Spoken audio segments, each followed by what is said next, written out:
माटी के करी देवी देवा काटी काटी जीव लैया जी। जो तोहरा है साचा देवा खेत चरत क्यों न लैया जी। खेत चरत क्यों न लैया। नमस्कार दोस्तों, मैं अविनाश दास रेशनल कबीर यूट्यूब चैनल में आप सबका हार्दिक स्वागत करता हूं। साथियों, यदि आप चैनल को सब्सक्राइब नहीं किए हैं तो सब्सक्राइब जरूर करें और शेयर करके जन जन तक पहुंचाएं, मूवमेंट को आगे बढ़ाएं। चैनल का उद्देश्य किसी भी जाति, धर्म, संप्रदाय या व्यक्ति विशेष को आहत पहुंचाना कतई नहीं है। चैनल का उद्देश्य है मनुष्यों के बीच में प्रेम, समता, करुणा, भाईचारा और न्याय को प्रसारित करना, स्थापित करना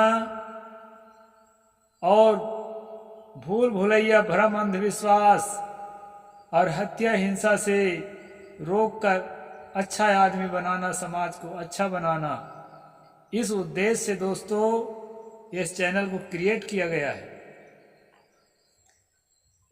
मैंने सतगुरु कबीर साहब की 2 लाइन आपके सामने सुनाया है, उसका संक्षेप में मैं अर्थ बता देता हूँ। फिर दोस्तों आज का जो प्रसंग है मनुस्मृति का, उस पर हम लोग प्रवेश करेंगे। तो सतगुरु ने कहा, माटी के कर देवी देवा काट काट जीव लैया जी। जो तोहरा है साचा देवा खेत चरत क्यों न लैया जी। सतगुरु कबीर साहब के जमाने में दोस्तों बकरा को, भैंसा को, बैल को, गाय को और भी अनेक प्राणियों को काट काट कर हवन किया जाता था। सतगुरु कबीर साहब इतने संवेदनशील थे, इतने संवेदनशील थे कि उनके रूह कांप जाती थी। और वो जो है कहे बिना मोहि रहा न जाई, बिरही ले ले कुकुर खाई। बिना कहे रह नहीं पाते थे, बोल ही पड़ते थे। तो सतगुरु ने कहा कि मिट्टी का, पत्थर का, धातु का देवी देवता बनाते हो और उनके नाम से पशुओं को स्वाहा करते हो। जैसा हमारे छत्तीसगढ़ में दोस्तों अभी भी आप रीछिन माता में जाकर देखिए, मातिनदाई में जाकर देखिए, और हमारे यहाँ से जो पास में है गंगरेल, तो गंगरेल वाली माता में जाके देखिए कितने पशुओं को काट करके स्वाहा कर दिया जाता है। हमारे जैसे लोगों का दिल जो है कांप जाता है, मानवता कांप जाती है। तो दोस्तों सतगुरु कबीर साहब हिंसा, हत्या के बिल्कुल खिलाफ थे। धर्म के नाम से होने वाली हिंसा के तो बहुत ज़्यादा ही खिलाफ थे कि जब धर्म में हिंसा है तो फिर अधर्म में क्या रहेगा। तो सतगुरु ने चैलेंज किया, सतगुरु ने चुनौती दिया, सतगुरु ने तर्क उठाया कि यदि तुम्हारा देवता सचमुच है, जिंदा देवता है, तो खेत चरते हुए सांड को, गाय को, भैंस को या किसी पशु को उठाकर क्यों नहीं खाता, जैसे शेर इत्यादि खा लेते हैं, अगर उसका वही खुराक है तो। तुम जो है अपना खुराक बनाते हो, ढोंग करते हो और पशुओं को काट काट के स्वाहा करते हो, उनकी जिंदगी बर्बाद करते हो। तो इस प्रकार सतगुरु कबीर साहब ने कहा था। दोस्तों आज का हमारा प्रसंग है, कल मैंने आपको बताया था कि जो चरवाहा है वो परिचर्यात्मक करने वाला शूद्र जाति का है, और जो गाय है उसको माता कह करके यहाँ कहीं भी नहीं पुकारा गया है, खासकर मनुस्मृति में।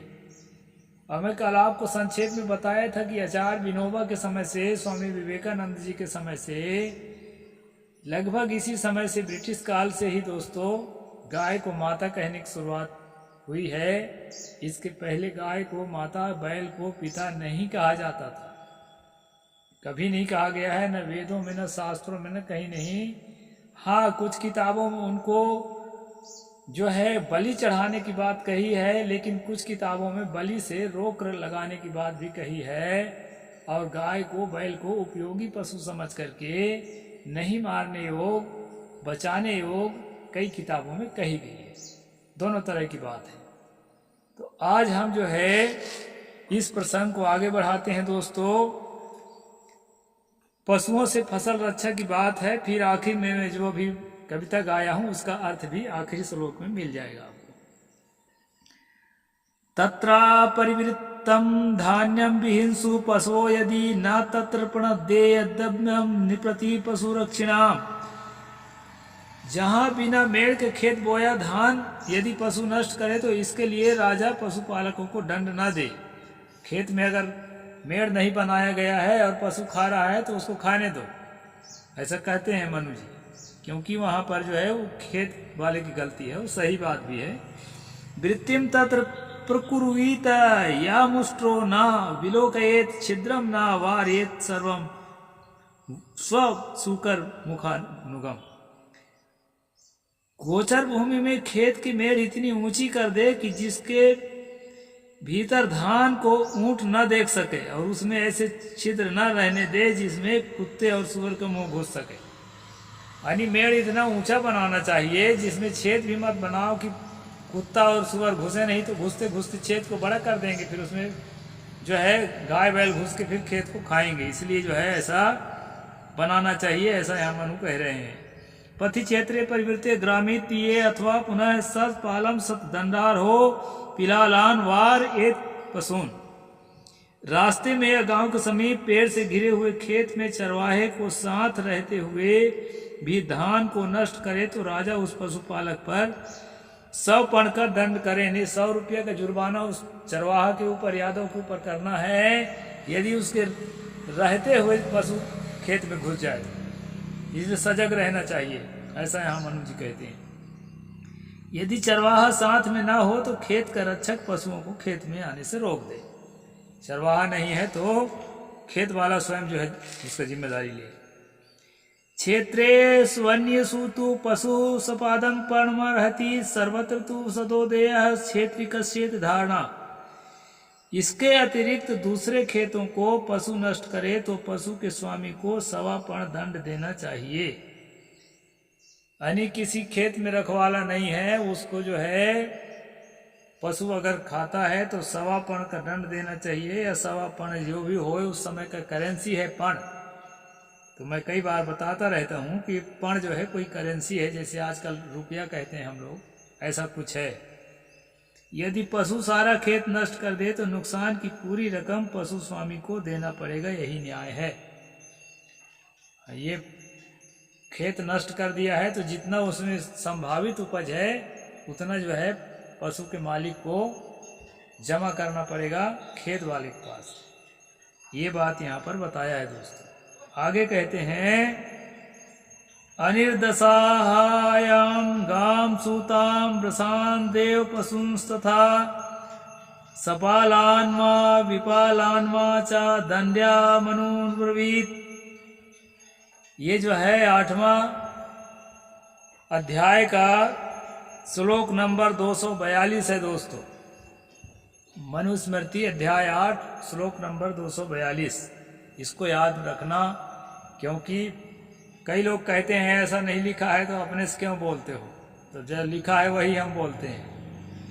यहाँ कहे 10 दिन के भीतर ब्याई गाव, वृषभ, सांड और देवताओं के निमित्त रखे हुए पशु ये पालक रहित हों या पालक सहित हों, खेत चरने पर दंड के योग नहीं है, ऐसा मनु जी ने कहा है। 10 दिन की ब्याई अगर गौ है तो उसका छूट है 10 दिन तक,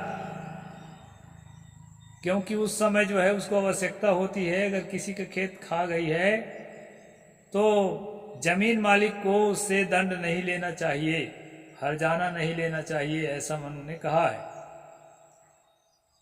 अब आज की व्यवस्था उस समय की व्यवस्था में अंतर है दोस्तों।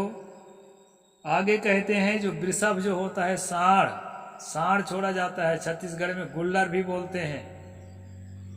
तो सांड जो छोड़ा गया है वो अगर किसी के खेत खाता है तो उसको लिए कोई जुर्माना नहीं है। मनु के नियम को यहाँ पालन करते हैं। छत्तीसगढ़ में अभी भी जो है सांड छोड़ा जाता है, हालांकि वो सरकारी होता है।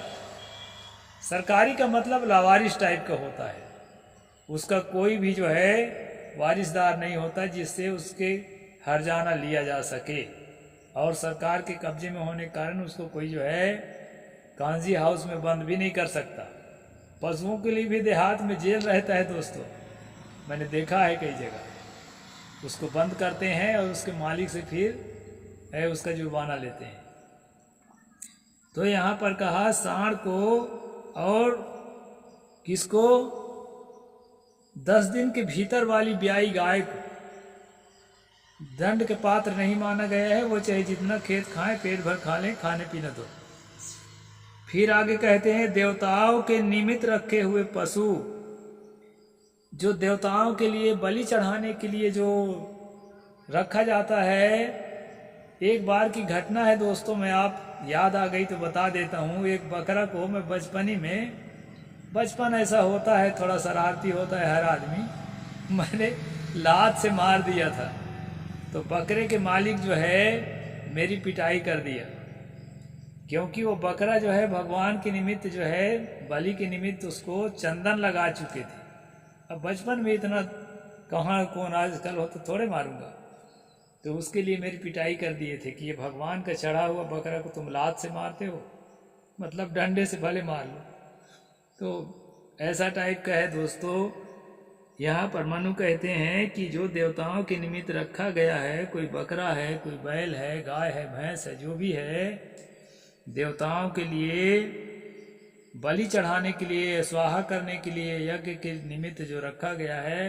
हम पिछले अध्यायों में पढ़ आए हैं कि यज्ञार्थम पशवः श्रेष्ठा स्वयंभुवा, यानी यज्ञ के लिए ही पशुओं की सृष्टि स्वयं परमात्मा ने किया है। तस्मात् यज्ञो बधो अवधा, इसलिए जो है यज्ञ में जो हत्या करते हैं वो हत्या नहीं है, वो अहिंसा ही है। ऐसा हम पीछे पढ़ आए हैं। तो दोस्तों हिंसा को, बलि को मनु के जमाने में सही माना जाता था और प्रचलन में था, इसलिए मनु ने उसका खंडन नहीं किया है और कहीं कहीं किया भी है। उस जमाने में दोस्तों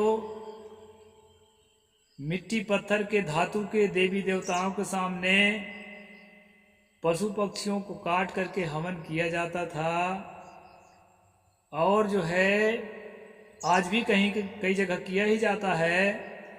और हवन कुंड में जो है स्वाहा किया जाता था वेद मंत्रों को पढ़ करके। इसलिए सदगुरु कबीर साहब हिंसा को देखते हुए इन धर्म ग्रंथों का घोर खंडन किया है कि जहाँ जीव के प्रति दया न हो, जहाँ करुणा न हो, जहाँ इतनी क्रूरता और निर्दयता हो, और जो है जीव वध के समय जिसका दिल भी ना कौंधता हो, वो कैसा धार्मिक है। इसलिए दोस्तों बकरा मार भैंसा पर दावे, दिल में दर्द न आई, इत्यादि बहुत सारी जो है कबीर वाणी में आपको यह सब बात मिलती है। उसका कारण सिर्फ और सिर्फ एक है कि कबीर साहब के समय तक ये यज्ञ प्रथा, बलि प्रथा जो है समाप्त नहीं हुई थी। आज तो लगभग समाप्त है, फिर भी कई जगह देवियों में भी चालू है, बंदे नहीं हो रहा है। अब मैं चिल्ला तो रहा हूँ बहुत दिनों से कि अच्छी बात नहीं है, अच्छी बात नहीं है। उधर मरही माता में जो भी देखेंगे आप, बिलासपुर और पेंड्रा के बीच में, वहाँ भी सैकड़ों पशु को काट काट के जो है, कैसे पुजारी हैं, कैसे वहाँ पुरोहित हैं भाई, उनको हृदय थोड़ा भी नहीं पिघलता है। तो ये जो है अच्छी बात नहीं है। हमारे समान दर्द जो है दूसरे भी प्राणियों को होता है दोस्तों। इसलिए सदगुरु कबीर साहब के मार्ग में हिंसा, हत्या को बिल्कुल भी धर्म का अंग नहीं माना जाता, और मांसाहार को बिल्कुल भी धर्म का अंग नहीं माना जाता। धार्मिकता का मतलब ही है कि हमारे अंदर दया हो, करुणा हो, प्रेम हो, परोपकार हो। ये सारी चीज़ें अगर है तभी हम जो है सच्चे धार्मिक हैं। और ये सब नहीं है तो हम हिंसा हत्या करके देवी देवता भगवान ईश्वर अल्लाह को खुश करने का जो नाटक करते हैं, ये किसी भी प्रकार धर्म नहीं है, बल्कि ये हमारी बदमाशी है। धर्म के नाम से अपना स्वार्थ साधने में लगे हैं, अपनी जिह्वा को खुश करने में लगे हैं। तो इसमें जो है आप लोग अपना विचार जरूर लिख करके भेजिए दोस्तों। साहिब बंदगी। जय भीम, जय जोहार, जय भारत।